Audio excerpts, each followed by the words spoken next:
jana pallava girivaro dhare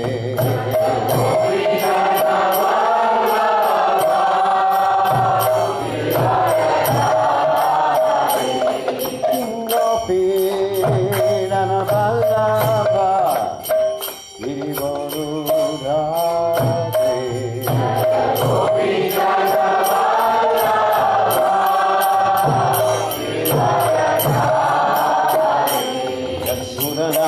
Nana Rajajalanda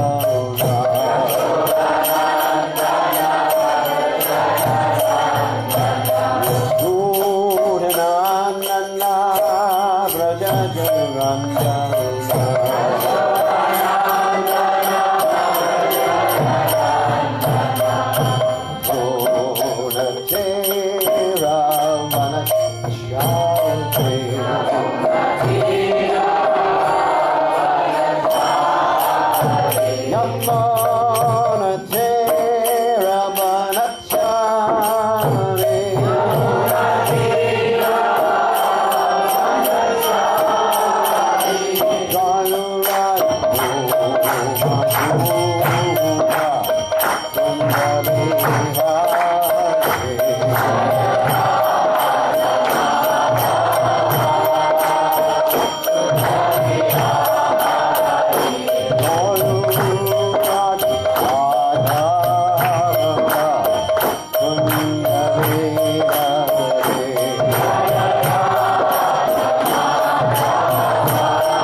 Vishnupad Paramahansa Paravitakacharya also Teta Satashi Shimad His Divine Grace Savaya Chananada Bhaktapananda Goswami Maharaj Prabhupada Ki Jai ISKCON founder Acharya Srila Prabhupada Ki Jai Gaudiya Vaishnava Ki Jai Namacharya Srila Haridas Thakur Ki Jai Brahma Say Kaho Shri Krishna Chaitanya Prabhu Nityananda Sidwaita Gadadha Shivasati Gaur Bhaktivinoda Ki Jai Krishna Gopa Sayam Kunda Kunda Giri Govardhan Ki Jai Vrindavan Ki Jai Mathuranam Ki Jai Jagannath Swami Ki Jai Madhumai Ki Jai Shrimati Vasudeva Ki Jai Samaveda Bhakta Vrindavan Ki Jai Gaur Premananda Hari Hari All glory is the assembled devotees. All glory is the assembled glory is the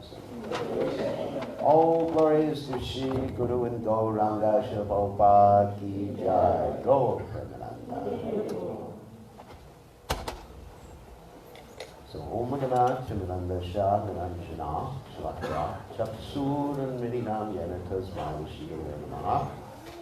So I offer my respectful obeisances unto the lotus feet of my spiritual master, His Divine Grace, A.C. Bhaktivedanta Swami Srila Prabhupada, who has opened my eyes with a torchlight of knowledge while I was blinded in the darkness of ignorance. Also, it's good to see Madhava here. Wow, it's been years. It's been a whole year last year since I saw you. So, welcome back. So, today we're going to talk about the glories of the Holy Name, and of course, whatever we know about the glories of the Holy Name and the glories of the philosophy of Krishna consciousness, the glories of the Vedic literature, and the glories of even being a civilized person are to the mercy of His Divine Grace, A.C. Bhaktivedanta Swami Prabhupada, who has published over 60 volumes on the philosophy of Krishna consciousness, shown by his own example how to practice Krishna consciousness, and inspired millions of people to chant the Lord's holy names. That's Prabhupada. So we're going to start off talking about some of the stories, not exactly stories, yes, stories, but exchanges from the 5th canto of Srimad Bhagavatam. The Srimad Bhagavatam is actually the light that lights the souls of this age of Kali. Because before the age of Kali began, Krishna went to his own abode, or Krishna left this world, and religious principles are protected by the Srimad Bhagavatam, the essence and most important literature in the world. So, Srimad Bhagavatam, of course, deals with many conversations, but conversations within conversations within conversations. And one conversation we're going to talk about today is the conversation between Parikshit Maharaj and Shukadeva Goswami. Parikshit Maharaj, of course, had 7 days to live, and he wanted to hear the essence of all religious scriptures. What should one do at the time of death, and what is one's duty throughout one's life, and what is the ultimate goal? So here he is, questioning Shukadeva Goswami about something that in philosophy is called theodicy. Theodicy means the justice of God. So that's, let me give a practical example of that. Sometimes we see that people are born in a very fortunate circumstance with a silver or a gold spoon in their mouths. They're not born with a spoon, but that's a metaphorical statement. Obviously, no kid is born with a spoon in his mouth. So, but that means that they're born in a rich family, for those who don't know that particular saying. And some people are born in a very poor family. Some people are born in animal species of life. Some people are born as trees. And some people are born as cockroaches. Watch out for that cockroach. That may be one of your relatives. So be careful. Uncle Joe, you know. So, you know, you have all these different species of life. And Shukadeva asked, you know, why is it that people are in these different situations? And, Parikshit Maharaj asked. And Shukadeva explains that's actually basically due to their activities, and their activities are impelled by something called the gunas. The word guna can mean rope, but actually here in this particular context, it means the 3 modes of nature, goodness, passion, and ignorance, which Krishna describes in the Gita, are controlling everybody like a puppeteer is controlling a puppet, or a marionetteer is controlling a marionette. So these 3 gunas, and then people are in different modes. This is a picture of people in different modes of nature doing different activities. There you got demigods here, people on the earthly planet, and there's hellish planets, and all sorts of different planets. And our activities in these 3 modes determine where we go and what sort of situation we're going to be in when we go to that particular location. So, Shukadeva gives a brief explanation of these entities in 3 different modes of nature, you know, whether the punishment is severe, less severe, or not so severe, or most severe. So it's interesting because it's actually based upon knowledge and attitude. It's not only the activity that one performs. But it's whether it's in knowledge, whether it's due to atheism, and we'll explain that. So, some people are completely ignorant. They have their heads in the proverbial sand. And they don't know anything about the Vedic literatures. They don't know anything about right or wrong or anything, except for, if it feels good, it's good for me, and I should do it.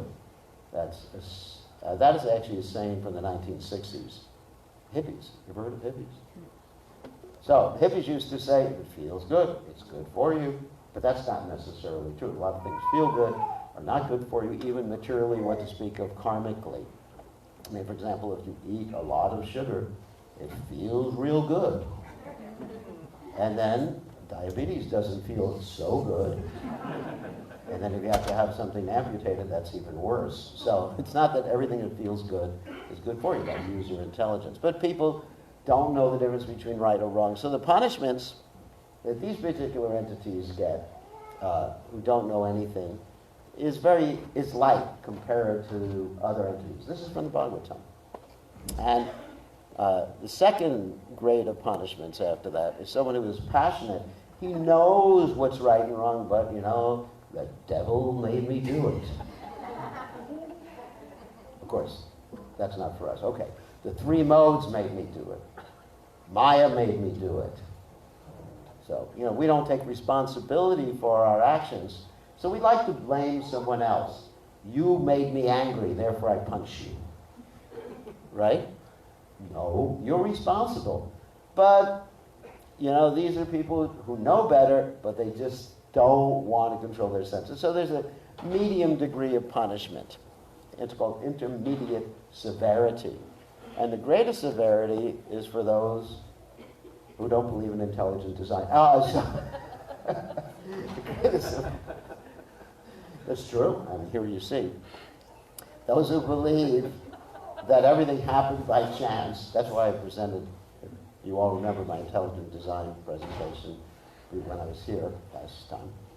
And those who believe there's no God, they're atheistic, and it doesn't matter. So that they get the heaviest type of punishment. So at least, if you're going to do bad stuff, at least believe in God and know you're doing the wrong thing. Feel a little guilty. Won't be so bad. So anyway, so these are the three grades of punishment. And the person who administers the punishment is who? And there's our friend Yamaraj. So the word yama actually means restrictions. Just like if you talk about the process of yoga, the Eightfold Yoga System, first thing is yam, and the second thing is niyam. Yama means certain things you shouldn't do. Niyam means certain things you should do. Krishna, of course, lists some of those things in the Gita, like you should go to a secluded place, sit down in deerskin, etc. That's for Hatha Yoga. That's not for everybody. So when someone does things that they shouldn't do, then they end up in the jurisdiction of Yamaraj. And Yamaraj has a very nice person who controls the computer system. In other words, he knows when you've been bad or good, so be good for goodness sake, as the poem goes. That's, of course, someone else, but I'm just paraphrasing that. So his name is Chitragupta. Chitragupta is a scribe with, I guess, a lot of ability to write things down real quickly. He has assistants, as you see here. It's not that he does everything by himself. So he writes everything down that you did. I remember actually before I joined Christian Consciousness in the religious ceremony I was going to, I was 13 years old. That's 200 years ago. So anyway, I was hard to believe, I was 13 years old. And the minister was mentioning that God has a book. So this concept is there practically in every religion. God has a book, and he writes down everything, not precisely God, but God has people doing that. And Chitragupta is one of those persons. Because we know that Krishna, he's in Goloka Vrindavan enjoying Goloka Evim Nivashati Akilatma Bhuta. That his energy is spread everywhere. He's expanding everywhere. And there's different expansions like the Paramatma But, there's a big but he's enjoying, and with his associates in the spiritual world, so he has other people to do it for him. And Chitragupta is one of those persons, and he's very, very busy. And here's one instance in which he was extremely busy. These are two of my friends from college. I mean, it sounds like I'm joking, but I remember waking up Sunday morning at the dormitory, and this is, well, they would look kind of nice compared to everybody that I saw. And the students were sprawled in the halls in different states of stupor, drunkenness, hangover, etc. So this is Jagai and Madai. This is a historical account. Jagai and Madai were two drunkards, and it's described, drunkards, they did a whole bunch of other things. And it's described that Chitragupta was so overwhelmed that he got writer's cramp. Or nowadays they call it carpal tunnel syndrome. So he had that, and it's described that there were so many bad things they did that it filled the bottomless pit. And somehow or other, by Lord Chaitanya and Lord Nityananda's mercy, they were liberated because they took shelter of Lord Nityananda, even though Madai had previously hurt Lord Nityananda. Imagine throwing a stone or a piece of pot at God and hurting him. That's about as bad as you can get. And so they were forgiven. But we're going to talk about a different case that occurred before Chaitanya Mahaprabhu appeared in this world.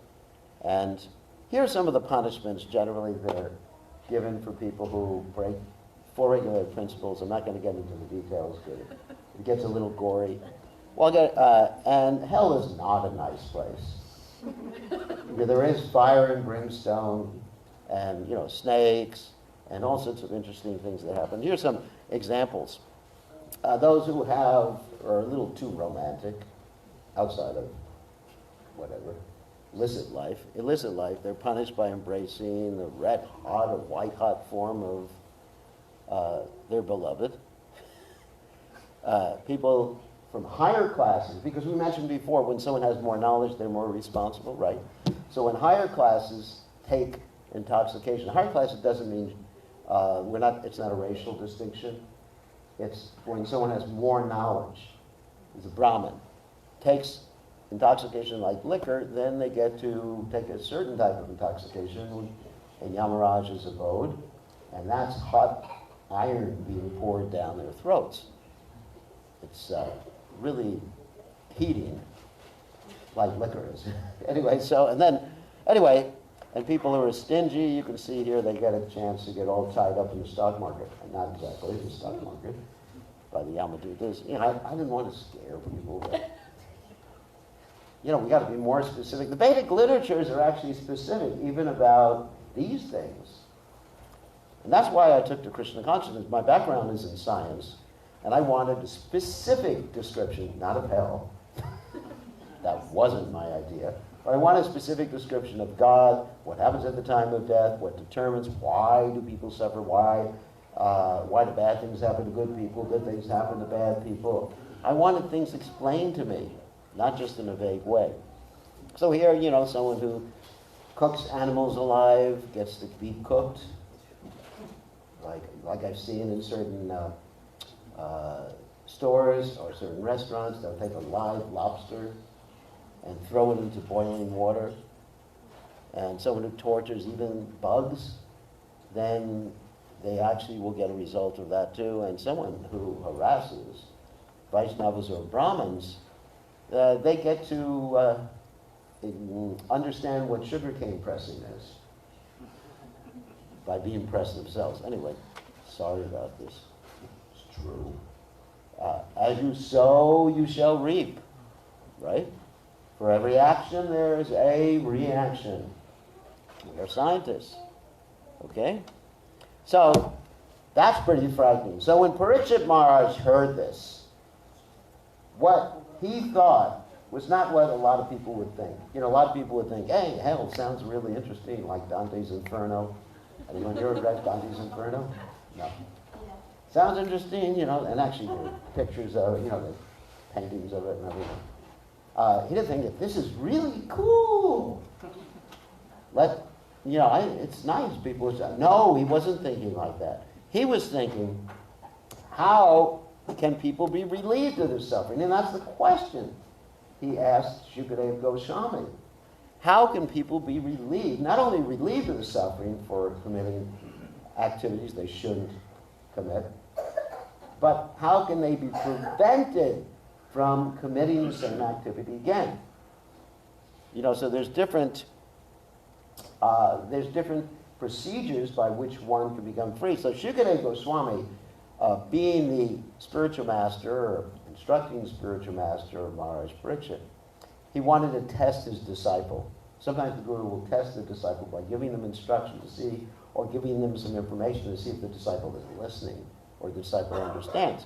So he told his disciple, well, the way that people become free from going to hell and never doing the same thing again is by performing what we call prayaschitta. There's an example. Prayaschitta, one type of prayaschitta, is lying on a bed of nails instead of on a water mattress. Anyways, and just like, I'll tell you an interesting story. Many years ago, I was in New York, and we went into this museum called Ripley's Believe It or Not. Anyone's been there? Yeah, some people have been to that museum. And they had one section of it downstairs was what a prayaschitta section in which people in the Catholic Church used to do in order to become free from their sins. Things like self-flagellation, putting yourself in a little coffin with pins or needles on each side. And there was even a stretcher there. Anyway, some of those things were meant for torture, but some of them were actually meant to actually perform austerity to alleviate the guilt that people felt for being sinful. Everybody's sinful, so to speak. Don't feel guilty about it. Anyway, so that was the first thing that Shukadeva Goswami said to Maharaj Parikshit. And Maharaj Parikshit didn't like that. The reason he didn't like it is that he compared this to an elephant bathing, Kundra Socha. Kundra Socha means an elephant bathing. So when an elephant bathes, he comes out of the water, enjoying with his family in the swimming pool or lake or wherever he is, and he throws dirt upon himself. Of course, there's a purpose to that. I understand. I have studied animals and understand why he throws the dirt. It's like scrubbing himself clean. But metaphorically, it means that he's putting the dirt on himself after he bathes. So what that means in terms of the philosophy of Krishna consciousness, the philosophy in the Srimad Bhagavatam, is that someone may perform prayaschitta to become free, or austerities, become free from some reaction, but the papa bija means the seed of desire remains in the heart. Srila Prabhupada, my spiritual master, gave the example of the pyramids in Egypt. In some of the pyramids in Egypt, they discovered some chickpeas, that's garbanzo beans, and they took those chickpeas, put them in water, and after several thousand years, guess what? They sprouted again. So you can have these desires in your heart, and they're not coming out right now for a variety of reasons. For example, if you fast for a long time, you will probably not get too angry. You'll probably be real peaceful and everything like that. I mean, just a personal example, because I don't usually get angry. So one of my doctor disciples gave me some medicine recently. Anyway, I can say what it's for. Not because I get angry. This is blood pressure. Anyway, so he gave me the medicine, I took it, and I couldn't get angry, and I was really upset. I was angry because I couldn't get angry. So what's wrong? Can't get angry. So you can do things physically, so you appear not to have the desire to get angry or lust, anger, greed, illusion, all these other things. But as soon as you eat again, as soon as you drink again, as soon as you're in a normal situation, it happens. Just like if you're outside and you're freezing to death, it's not likely you're going to get angry.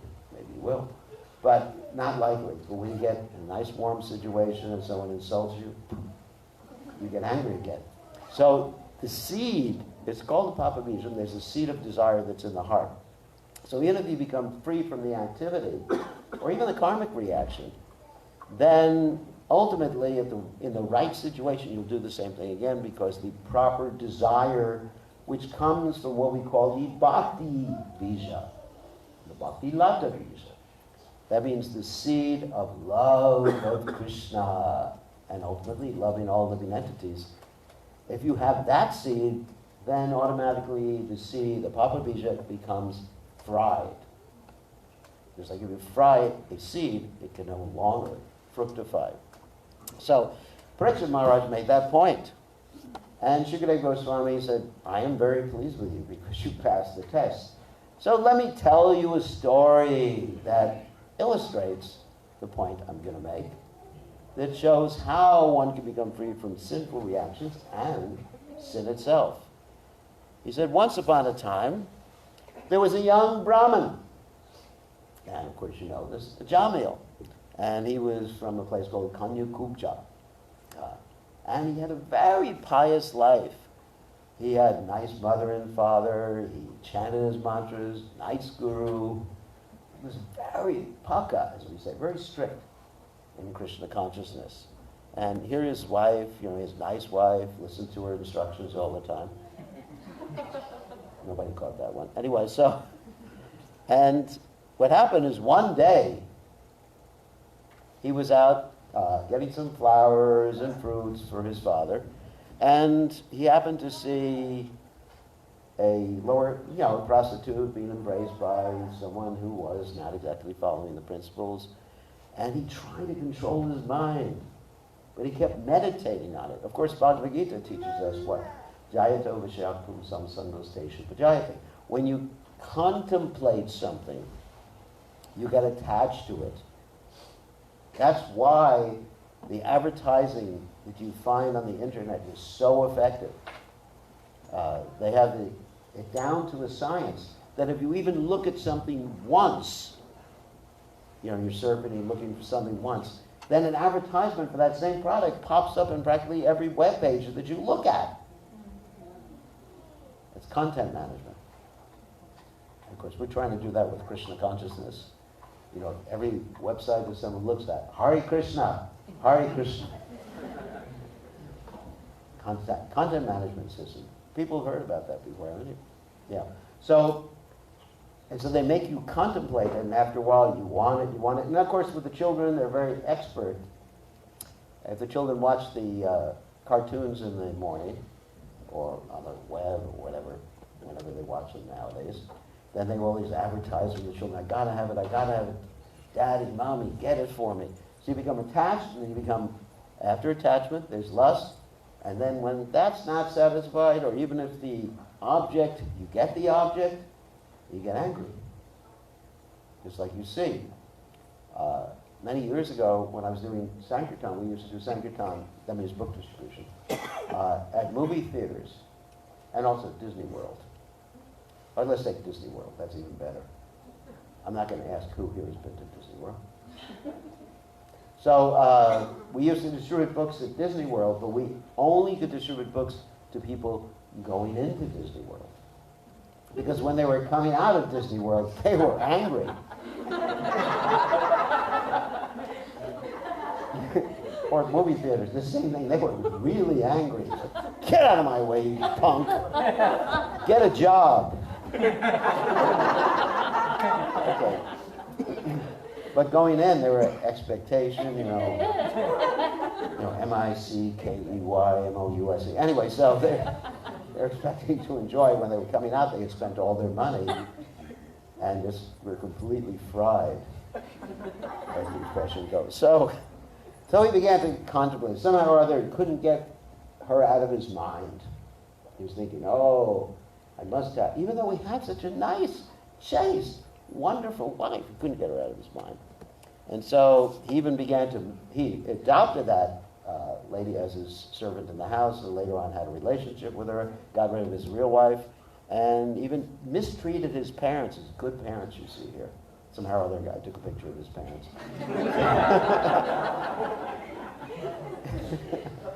Really? anyway, time travel. So he mistreated, neglected his nice parents, and ultimately caused their death. And he squandered tons of money, as you see, throwing the money down the toilet there. And so, and in order to get that much money, he had to do so many things.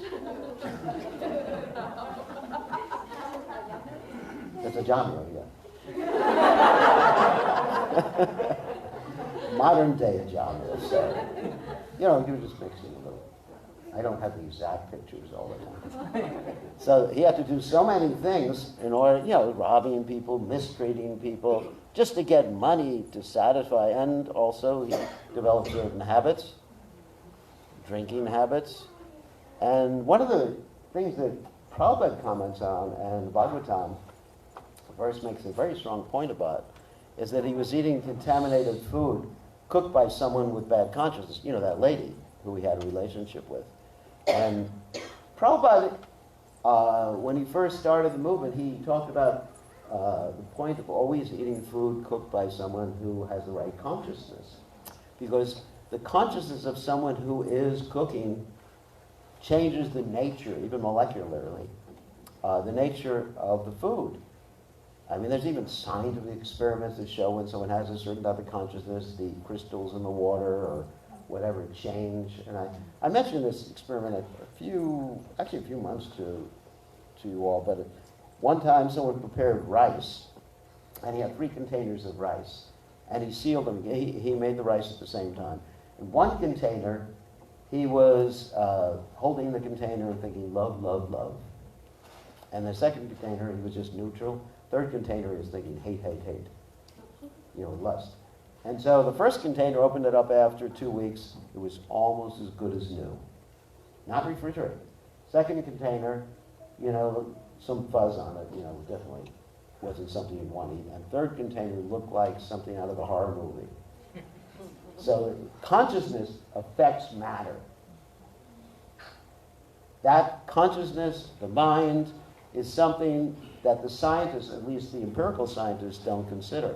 But it's something that's real, consciousness. They can talk about how, I'm reading some books now, how the brain or chemicals in the brain can shape the consciousness, influence the consciousness in the same way that a filter can actually influence how you're perceiving a white light.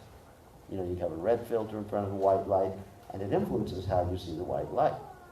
But it doesn't change the white light. So consciousness is there, awareness. So that's one thing that empirical scientists can't explain. Well, they can't even explain empirical science, but that's another issue. But, so he was eating food cooked by this lady, and his consciousness, it's described that was one of the most nefarious activities he did. Wow. Srila Prabhupada gave a talk one time, and he was saying that in the Indian Army, many years ago, if someone was a Brahmana, they would be given facility to cook for themselves because they would not want to eat in the joint mess. That means where everybody else ate, to protect the consciousness. So, and then, of course, he had a bunch of kids. Here's a picture of his kids. He had 10 kids. I know that's not him, but anyway. And he just did all sorts of sinful things to maintain his kids. And the last kid's name was Narayan. And he was cute. Little babies are generally cute. I'm sure that even Hiranyakashipu, when he was born, was extremely cute. It's just like we talk about the Papa Bija, it's there in the heart, and little tiny demon is having this Papa Bija, then if he grows up, you find out what happens. Of course, that can be rectified if a child is exposed to Krishna consciousness. You have nurture and nature. Nurture means what happens after they're born. Nature means what they're born with. And you see, like Jagai and Madai, they became changed by association to the positive side. And you see in the case of Bhaumasura, who was Krishna's son, and Bhumi's son, he became changed to the negative side by association. So association is everything. Sadhu Sangha, Sarva Sashrakoi, Lavamatra Sadhu Sangha, Sarva Siddhi Hoy. So anyway, so here's the youngest son. His name is Narayan. And Jamil, who was 88 years old, was very attached to him, because you're always attached to the younger child. That just is natural. I remember when my brother was born, his younger brother, my mother forgot about me. And I was very upset to this day. I would always tell my mother, you love him, you don't love me anymore. So that's a natural thing, because you love a little kid. So Jamil was extremely attached to him, and he was 88 years old, and he was getting ready to die. And while he was getting ready to die, he was crying out for his son. Fortunately, he had named his son Narayan. That's why it's very important to name children some spiritual name. So even if you're a rascal, you'll be chanting God's name. Even if you're chastising your kid. Hey, Krishna das. Come here. So you're getting benefit. That's called Nama Vas. And that's described by Srila Bhaktivinoda Thakur in the Harinam Chintamani. How by even inadvertently chanting meaning something else, or derisively, or jokingly, or even two words where the parts of the name are separated, there's some benefit. And one becomes free from bad karma just by chanting the Lord's holy name. That's a great benefit. That's why devotees go out on something called what? Harinam. Harinam, devotees go out in the street and chant, and people don't know what's happening. Sometimes they imitate them. Hare Krishna, Hare Krishna. I like one time, there was a newspaper article written about the devotees. It wasn't a favorable article, and it just said, those Hare Krishnas do that, and we don't like that they do this. We don't like the Hare Krishnas because they do that. Prabhupada read the article and said, nice article. Because they're chanting Hare Krishna, getting purified. So somehow or other, one of my disciples gets people to chant Goloka. She's in the UK. She goes around and tricks people. What's the magic? And she's a social worker. She does it with her clients. You know, client comes in and says, oh, I don't know how to survive anymore. She said, chant Goloka. Goloka. And she walks up to the bobbies. Bobbies means the policeman in the UK. And she says, chant Goloka. And Bobby can't believe this lady has come up to him. So he chants Goloka just to get rid of her. So anyway, Jamil, he's chanting, Narayan, Narayan, where are you, Narayan? And he leaves his body, and several things happen. One is these Yamadutas come. That means the servants of Yamaraj. And another thing is, the Vishnu Dutas come, and they free him from the clutches of the Yamadutas. And he is, overwhelmed with remorse by being saved like that. And the Vishnu Dutas send the Yamadutas on their way. And ultimately, he has a change of heart. He realizes, I did something wrong. Not just that he's guilty. Then he goes to Haridwar, performs austerities. He doesn't go back to Godhead right away, because Namavas chanting doesn't get you back to Godhead. But he wakes up, goes to Haridwar, performs spirit devotional service, and in a short time later, the same Vishnu Dutas come. And they take him back to the spiritual world, and here he has a spiritual body. So he got a second chance. There's actually a book called The Second Chance, too. So, that's not the end of the story, of course.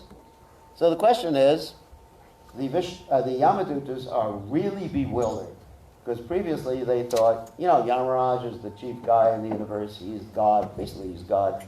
He's aware of everything that's happening in everyone's heart. And we've never been stopped before. What is happening? So they go to Yamaraj, and they ask him questions like, how many controllers are there? We never thought there were many controllers. And who is the supreme controller? And who are those persons we saw? Because they'd never seen them before. So Yamaraj explains this to them in several different verses, and we're going to allow some of you to read some of the verses, because we're going to project them on the screen, because these are very important verses. First, there's Yamaraj. So he describes, first of all, he describes the position. You're going to get the microphone? Okay. he describes the position of the demigods, and in this description of the demigods, he talks about all the different demigods. This is from the chapter 3 of the 6th canto, Srimad Bhagavatam. If you want to read this chapter, we're going to be quoting some of the verses. So here's some of the verses. Who wants to read the first one? 6:3:19. Louder. Real religious principles are enacted by the Supreme Personality of Godhead. Although fully situated in the mode of goodness, even the great Rishis, who occupy the topmost planets, cannot ascertain the real religious principles, nor can the demigods or the leaders of Goloka, to say nothing of the asuras, ordinary human beings, Vidyadharas and Charanas. So that's a very famous verse which Srila Prabhupada would quote, Dharmam tu sakshat bhagavat pranita. That Dharma only comes from God. It doesn't come from some theologian, some speculator. It has to come from God. Therefore, we have this disciplic succession in which we're presenting the same knowledge that was given in our disciplic succession to Lord Brahma, passed down, Narada, Vyasa, etc., ultimately to Srila Prabhupada, and ultimately to all of us. Very important verse to understand what is the absolute truth. Just a few verses we're going to read here. It's on. Devotional service. Louder. You speak right into the... Devotional service. Speak. It's on. It's on. Devotional service beginning with the chanting of the holy name of the Lord. It is the ultimate religious principle for the living entity in human society. So, that verse states that the chanting of the Lord's holy name is the highest, ultimate, means highest principle of religion for every living entity in human society, especially in Kali Yuga, where that's the Yuga Dharma. These are very important. Based upon these verses and this part of the Bhagavatam, Bhaktivinoda Thakur wrote his Harinam Chintamani, and of course on the teachings of Lord Chaitanya Mahaprabhu. So this is a little long. Can you read that?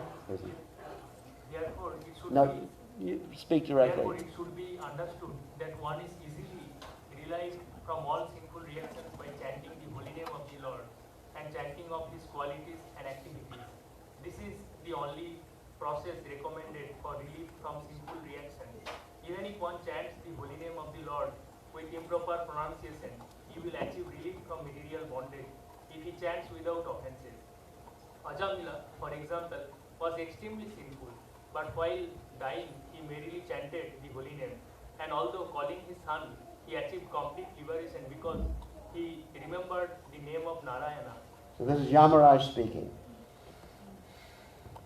Next verse. If you speak directly like this, it's louder. Considering all these points, therefore, intelligent men decide to solve all problems by adopting the devotional service of chanting the holy name of the Lord, who is situated in everyone's heart, and who is a mine of all auspicious qualities. Such persons are not within my jurisdiction for punishment. Generally, they never commit sinful activities, but even if by mistake or because of bewilderment or illusion, they sometimes commit sinful acts, they are protected from sinful reactions, because they always chant the Hare Krishna mantra. Okay. Yeah. Speak directly like this. My dear servants, please do not. Even if you can cup your hands if you can. My dear servants, please do not approach such devotees, for they have fully surrendered to the lotus feet of the Supreme Personality of Godhead. They are equal to everyone, and their worship is sung by the demigods and the inhabitants of Goloka. Please do not even go near them. They are always protected by the cloud of the Supreme Personality of Godhead. And therefore, Lord Brahma and I, and even the tenth doctor are not who can chastise them. Very powerful verses. We're almost finished with it, so.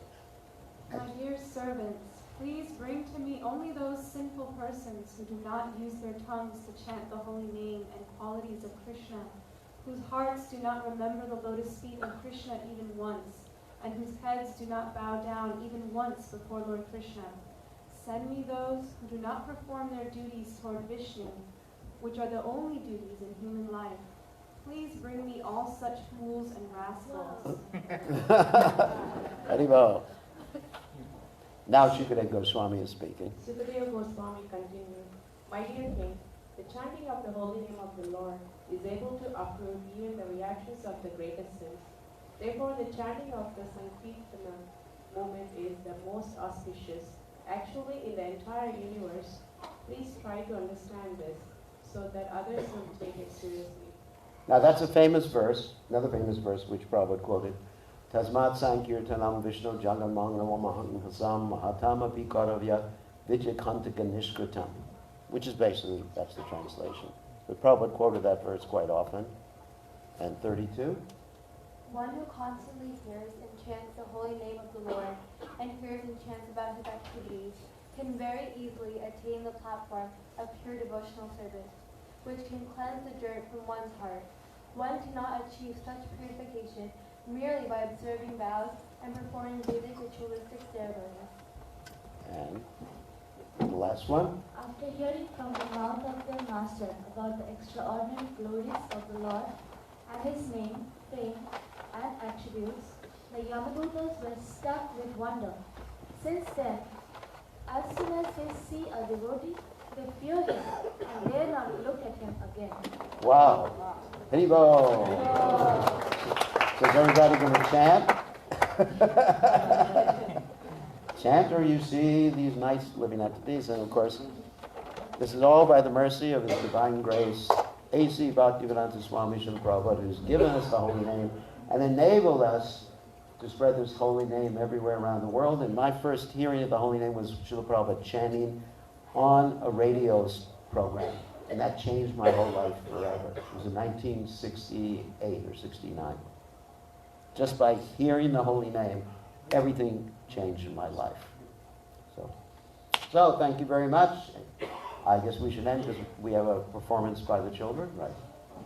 All glory is to His Divine Grace, Srila Prabhupada ki jai. Chaitanya Mahaprabhu, Nama Avatar ki jai. Take a couple of questions from children. All right. You want to take a question? Oh, we take questions. I guess I need the microphone. Okay. Questions? The children are not ready.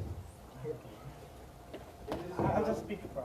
So, Maharaj, in the chapter 2, Krishna explains that Nenam Chintanti Shastani Nenam Dhati Pavakana Kenam Kredyanti Sochati Maruta. The soul is not destructible. That's right. With weapons, fire, water, or Wind. wind, right? But when the Yamaraj Dutas take the soul and they give them punishment, so if they are actually not taking, it cannot be distracted with this. How are they actually taking that punishment, the pain of? First of all, they're not taking the soul; they're taking the subtle body. We have, just to be short with this, we have two material bodies. We have a gross body, which is the Panchamahabhuta, earth, water, fire, air, ether. And mind, intelligence, and false ego is the linga sharira, the subtle body. And so that subtle body is basically, the mind or the desires that one has, and the ultimate source of our misidentification with matter. And so that subtle body is the one that's subjected to all the Yamaduta's interactions. Not the gross body, and not the soul, certainly. But because the soul is identifying with the subtle body, and right now with the gross body too, the soul suffers or enjoys. Suffering and enjoyment is due to attachment. If you give up the attachment, there's Buddhism again. If you give up the attachment, you give up the suffering. And the way we have to give up the attachment is to get attached to something else. You can't give up something without being attached to something else. And we should be attached to Krishna. And then that means detachment from the material world. It's called the higher taste, rasa vartam ashavasha, okay? Is it similar to how, like sometimes when we dream? Yes. And we see something, we are actually not there doing anything. We're sleeping, but still we actually. We can suffer tremendously in a dream. I can say that after I initiate disciples. I can say that. First-hand experience. Anyways, so another question. Ajamil was very simple, but how did he end up naming his son Narayan? Because of his past devotional activities, he had some sukriti, devotional sukriti there. Like Krishna says in the Gita, Kontaya pratijanihi name bhakta pranashuti. My devotee, he will never perish. And also Krishna says, Swapamapyasha dharma shatrayate mahato bhayat. That if you do a little service, Krishna never forgets you. If you just say once to Krishna with, actually, it's sincerity, from this day forward, I'm yours, Krishna, then Krishna will take charge. And sometimes he does things that are interesting, like Yashaham Manupranami, Harished Tad Amshana. He takes things away, he puts us in difficulty, so that we'll take shelter of his name. I mean, ultimately, Krishna makes that arrangement in our lives. Of course, he does give us free will. Jamil had free will to go off the path for some time. But he definitely did devotional service before. So he had that opportunity to name his son Narayan. I mean, obviously, he would have otherwise he would have named his son Ted or Joe or whatever. So that's why. Yeah, one other question. Question? Yes. Okay, give him the microphone. It's an interesting story. And we recommended you all read the Bhagavatam, because when you read it, there's a lot more you can get from it. I mean, I just gave a very cursory, brief explanation of some of the things that were there, but there's thousands of millions of bits of information more in the verses and the purports of the Srimad Bhagavatam. I always wanted to ask this question. I'm kind of asking it just for fun. Okay, fun. It's really not so crucial to the essence of the story. But I was always kind of fascinated with when Ajamil popped out his last son. He was 88, so let's say he got his wife pregnant when he was 86. Yeah.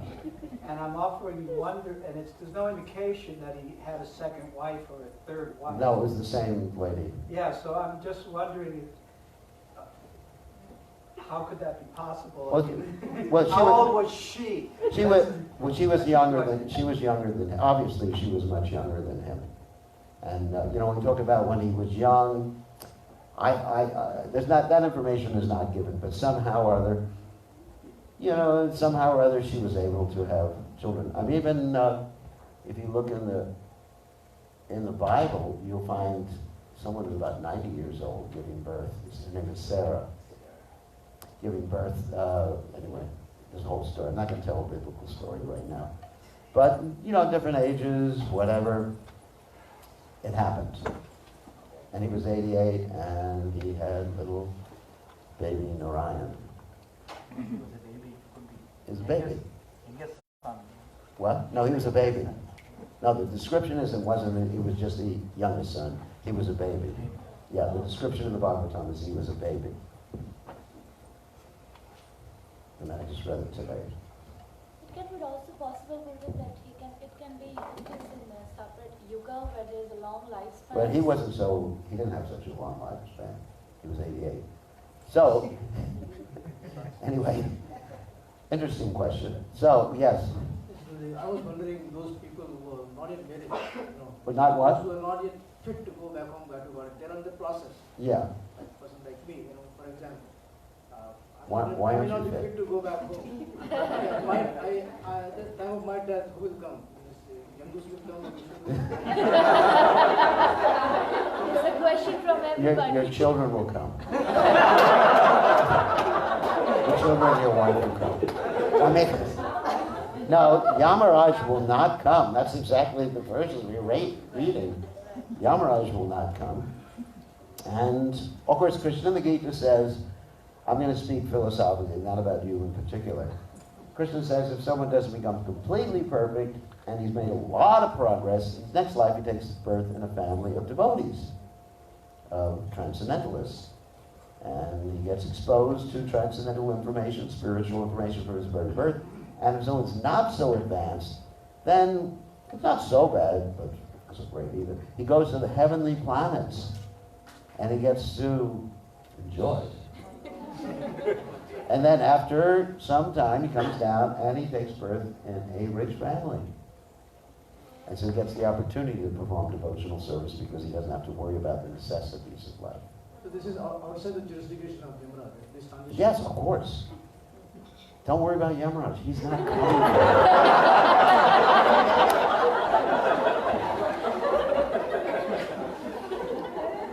I mean,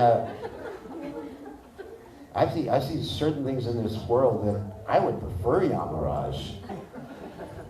But anyway, and if Yamaraj comes, he'll come as a devotee to help you in Krishna consciousness, because he's a Mahajan.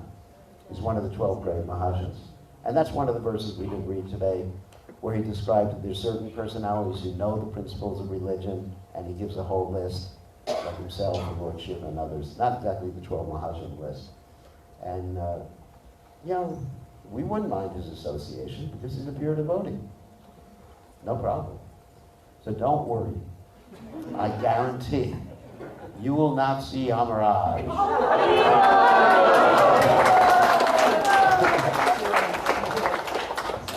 Okay? It's a guarantee. A quick question. Because what you just described raises another question in my mind. Do the Yamadutas or do the Vishnu Dutas only come for those who are going back to Godhead? And for the devotees who leave this body and enter into another, like a family of devotees, are they not carried by the Vishnu Dutas? And what is the mode of transportation? That is not specifically described. And I can speculate, which I'm not going to do, but that's not specifically described. But there are different methods by which the soul can be transported from one place to another. But in this specific case, the Vishnu Dutas came to protect him from the Yamadutas. But right now, if someone's a devotee, they're wearing neck beads, or they chanted or something like that, it's described in the Yamadutas are afraid to even look at him. So we can go, boo, to the Yamadutas. We can scare them. Isn't that pretty good? Okay, I think that's enough. All glories to Srila Prabhupada, Srila Prabhupada Ki Jai. Hare Krishna. So, thank you so much, Maharaj. That was very, very enlightening and entertaining. But it was wonderful description from 5th and 6th canto of the